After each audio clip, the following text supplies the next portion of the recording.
On our 5th wedding anniversary, it was supposed to be a perfect night. 750 guests, the wealthiest, most powerful people in the city, raised their glasses in one of the most luxurious ballrooms imaginable. Crystal chandeliers shimmered overhead, and premium champagne flowed without pause. And me? I sat there like part of the decor, until my father-in-law stood up to give a speech. He smiled, lifted his glass, and looked straight at me. 5 years ago, my son did something very noble, he said. He married a girl who had almost nothing. The room burst into laughter. He continued, his voice dripping with contempt. She came with a pile of student debt and a father who's just a mechanic, living off grease and oil. The laughter grew louder. I turned to look at my husband. He said nothing, just smiled, as if this were completely normal. In that moment, I stood up. I didn't cry. I didn't shake. I looked straight at him and said something that made the entire room fall silent. Do you call that success? Or the $12 million in tax fraud I had to cover up for you last month? And before anyone could process what was happening, my husband shot to his feet and slapped me in front of everyone. From the outside, my marriage looked like a modern-day fairy tale. I, a completely ordinary woman, had married Nathan, the vice president of a major real estate corporation in New York. Lavish parties, a luxury penthouse, trips people only see in magazines. It all made everyone believe I had married into a better life. But behind closed doors, the reality was completely different. In that family, I was never truly accepted. My father-in-law, Winston, hated me from the very first time we met. He hated the way I dressed simply, hated the old car I drove, and most of all, he despised where I came from. In his eyes, I was nothing more than a freeloader, someone who didn't deserve to step into their world. My husband wasn't any different. He never defended me, never objected. He just stood silently on his family's side, letting me endure every sarcastic remark, every look of contempt for 5 long years. They thought I was weak, thought I needed them, thought that without their money and status, I was nothing. But there was one thing they never knew. The person they looked down on the most in that house was the one holding all their secrets. And the only one who could destroy everything. They called my father a greasy mechanic, as if that defined everything about him. But the truth was very different. My father, Dominic, is one of the most powerful men on Wall Street. A man who manages billions in assets. Someone who could acquire their entire company with a single decision in a matter of minutes. He chooses to live simply, far from the pretentious elite, and that's exactly why they never realized who he really was. And me? I'm not just the poor daughter-in-law they think I am. I'm the sole heir to a massive trust fund. I hid all of it, not because I was afraid of them, but because I wanted a real marriage, a marriage where I was loved for who I am, not for money or status. I wanted to believe Nathan chose me for love, not for advantage. But in those 5 years, all I received in return was contempt, control, and the same insults over and over again. They looked at me like I was a freeloader, when in reality, I was the only person in that house who didn't need anything from them. If you've ever hidden your true worth just to be loved sincerely, comment 1. For 5 years, I didn't just sit there and endure in silence. I was quietly saving them. No one in my husband's family knew that the senior risk analyst their company hired through a third party was me. I worked under a different identity, never showing my face, never leaving a trace that could link back to me. Every week, I put in 70 to 80 hours, handling financial problems they couldn't even begin to understand. Toxic debt, failing projects, zoning violations, and numbers that, if exposed, could have sent them to prison. I was the one restructuring their loans to keep them from going bankrupt. I was the one fixing their financial reports before auditors could tear them apart. I was the one burying multi-million-dollar discrepancies to protect their reputation. And yet, at every family dinner, I still had to sit there, listening to them talk about values, class, and people who don't belong. They had no idea that the very person they looked down on was the one holding their entire empire together. I remember those sleepless nights, staring at screens filled with numbers, asking myself why I kept doing this. Why was I protecting people who had never protected me? And then, that night, when they chose to humiliate me in front of hundreds of people, I finally understood something. Some things aren't worth saving anymore. When my father-in-law finished his speech, the room was still echoing with laughter. The looks directed at me weren't sympathetic. They were curious, amused, and full of contempt. I sat there for a few seconds. Long enough to feel every stare, every whisper. Long enough to understand that if I stayed silent, I would forever be the joke in their story. I pushed my chair back and stood up. The sharp scrape of the chair against the marble floor cut through the noise. Instantly, all eyes turned to me. My husband gripped my wrist tightly under the table, his voice low and tense. "Sit down. You're embarrassing me." I pulled my hand away. I didn't say a word to him. I stepped away from the table, moving forward just enough so everyone could see me clearly. Then I looked straight at the stage. "A perfect success, huh?" I said, my voice so calm it surprised even me. The entire room fell silent. "Or the $12 million in tax discrepancies I had to fix for you last month." A wave of murmurs rippled through the hall. People at the front table started glancing at each other. A few pulled out their phones. The smile disappeared from my father-in-law's face. He didn't say anything. But that look in his eyes was enough for me to know. He understood exactly what I was talking about. After that sentence, the room seemed to shatter. Whispers spread like wildfire. The investors at the front tables leaned in, murmuring to each other.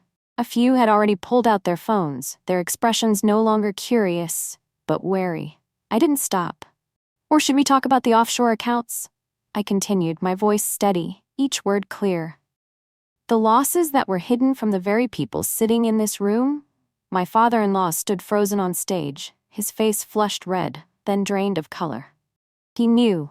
Every number I mentioned was accurate. And more importantly, he knew I had proof. The entire hall slipped into controlled chaos. People who had been raising their glasses just minutes ago were now stepping back, keeping their distance, as if afraid of being pulled into something dangerous. That's when Nathan shot to his feet. His chair slammed hard against the floor. He stormed toward me, eyes blazing. "Have you lost your mind?" he roared. "You're destroying everything." I looked at him. No fear, no hesitation. I'm just telling the truth. That sentence was the breaking point. He raised his hand and struck me. The sound cracked through the terrifying silence of the room. I collapsed, the taste of blood at the corner of my mouth. 750 people witnessed it, and no one stepped forward. If you were in that room, would you stay silent like them, or stand up for the one being hurt? Comment 1. If you refused to turn your back on the truth. I was on my knees on the cold marble floor, my ears still ringing from the slap. Everything around me slowed down. No music, no conversation. Just eyes. But the most brutal truth I realized in that moment wasn't the slap, it was everyone's reaction. No one stepped forward, no one said a word in protest, no one asked if I was okay. Instead, there were whispers. "She had it coming. She crossed the line. What do you expect from someone like her?" I heard every word. In their world, a woman being hit wasn't the problem. The problem was that she dared to stand up. Nathan stood in front of me, breathing heavily, his eyes filled with anger, as if he were the one who had been offended. "If it weren't for this family," he said, his voice dripping with contempt, "you'd be nothing." I wiped the blood from the corner of my mouth, looked up at him, and in that moment, I felt nothing anymore. No pain, no sadness, no love. It was all gone. The only thing left was absolute clarity. The man I had spent 5 years trying to hold on to was never on my side to begin with. I stood up slowly, no rush, no trembling. I straightened my dress, wiped the blood from my lip, and lifted my head to look straight at Nathan. His eyes were still filled with anger, waiting for me to cry, to apologize, or at the very least, to break. But I didn't. I looked at him the way you look at a stranger. Then I turned away. Without another word. No argument, no explanation. I walked out of that room, each step steady, the sound of my heels echoing sharply against the marble floor. 750 people stood there, but no one stopped me. No one dared. As the grand doors opened, the cold air from outside rushed in. I paused for a second, not to hesitate, but to end it. I took out my phone, opened my contacts, and tapped one name. Dad. He picked up immediately. I didn't explain, didn't ramble, I just said one sentence. "Dad, come get me, and be ready." There was exactly 1 second of silence on the other end. Then he replied, "Understood." I hung up. No need to say more. because both of us knew exactly what that meant. It wasn't a call for help. It was the beginning. I stepped down the hotel stairs and waited. And for the first time in 5 years, I wasn't walking away in silence anymore. I was leaving to end everything. Less than 2 minutes later, a low, steady rumble echoed from the end of the street. A sleek black Rolls-Royce Phantom pulled up slowly in front of the hotel. Not a rental. Not a typical luxury service. 4 men in suits stepped out first. Earpieces in, expressions cold, moving in perfect sync like a professional security detail. Without a word, they formed a protective circle around me. The rear door opened. I got into the car, without looking back. Through the tinted glass, I saw Nathan standing frozen on the steps. He watched the car drive away, disbelief written all over his face, but he still didn't understand what was really happening. In his mind, I was still the woman who had nothing. He thought I was just trying to act strong. He thought I would come back soon, begging. But what he didn't know, that car wasn't taking me away to hide. It was taking me back to where I truly belonged. And more importantly, he had no idea that from this very moment, everything he owned had already started counting down.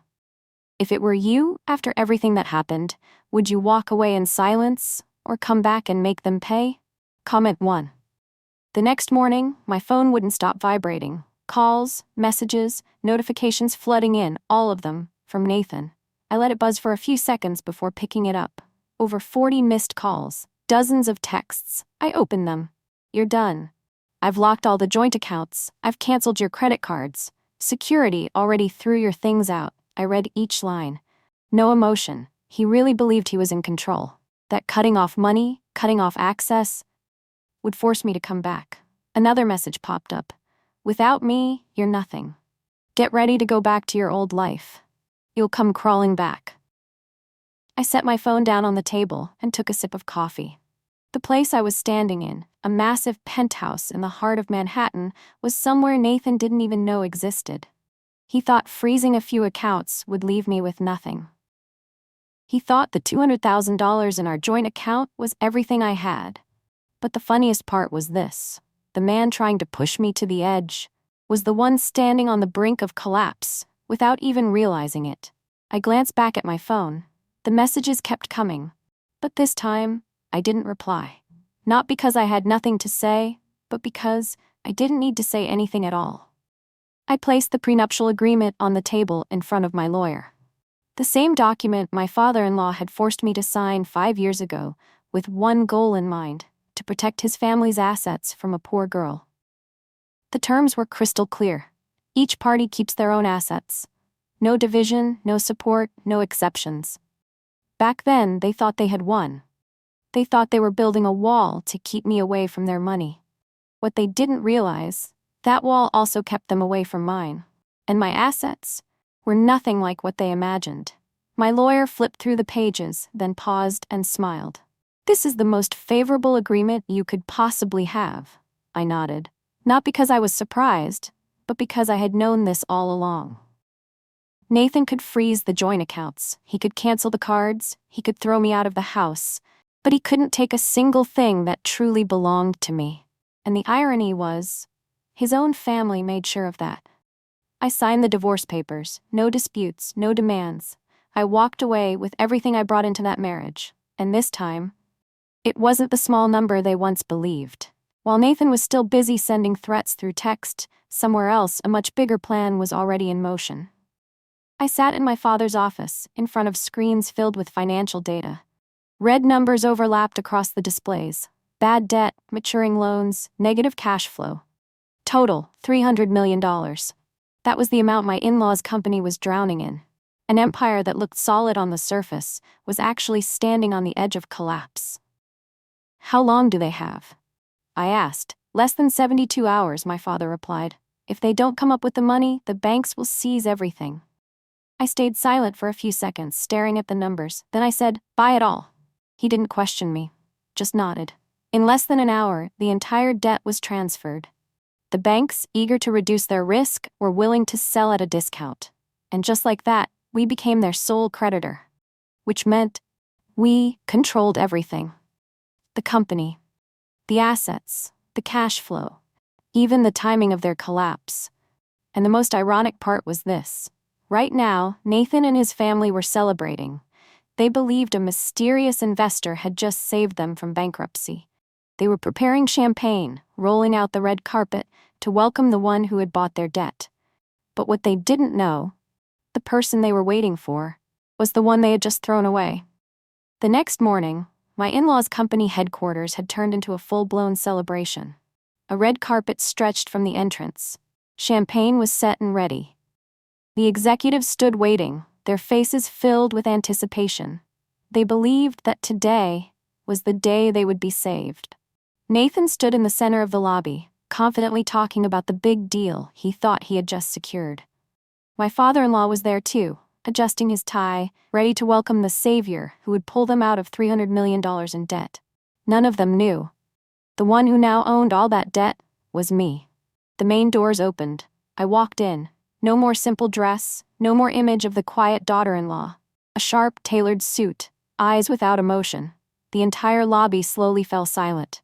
Nathan looked at me, his expression shifting from surprise to confusion. "What are you doing here?" he asked, his voice still laced with contempt. I didn't answer him. I walked straight past, heading to the conference table, and placed a stack of documents down. "Let's begin," I said. The lawyer beside me opened the file. "We represent the party that has acquired all outstanding debt of this company." The air froze. I looked straight at them. "And from this moment on, you no longer control anything. If you were in that position, would you stop here, or make them pay all the way to the end?" Comment 1. Within hours of that meeting, everything began to collapse. Company accounts were frozen, loans were called in immediately, partners pulled out, the stock price plummeted. There was no empire anymore, just a system falling apart, piece by piece. Nathan stood frozen in the conference room, his confidence completely gone. Questions came at him from every direction, executives, investors, lawyers, but he had no answers. My father-in-law tried to stay composed, tried to negotiate, tried to buy time, but every term had been designed with no way out. We controlled the debt, and we controlled the end. One signature, and all their assets could be seized. Their homes, their company, their reputation, everything. Caroline panicked. Family members began turning on each other. Relationships that had once been held together by money started to crack. The only one who said nothing was me. I stood there watching it all unfold. No anger, no satisfaction, just an ending that had been inevitable from the start. Because when an empire is built on lies, it doesn't need to be destroyed. The truth alone is enough.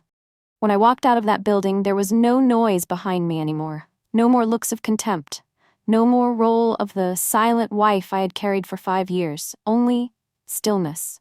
I paused for a few seconds and took a deep breath. The city was the same, loud, fast-paced, but inside me, everything had completely changed. I didn't defeat them in the way they would understand. There was no celebration, no sense of triumph, just one undeniable truth. I had taken myself back. Nathan lost his money, his family lost their reputation, their company collapsed. But what they truly lost was control over me. And that was something they never imagined they could lose. I walked down the steps, sunlight hitting my face. The bruise on my cheek was still there, a mark I couldn't hide. But this time, I didn't try to. Because it wasn't a sign of weakness. It was a reminder. A reminder that there was a time when I stayed silent for far too long. And then, I chose to stop. My phone vibrated softly. A message from my father. "It's done." I looked at the screen for a few seconds, then smiled. Not because everything was over, but because for the first time in my life, I was the one deciding how my story ends.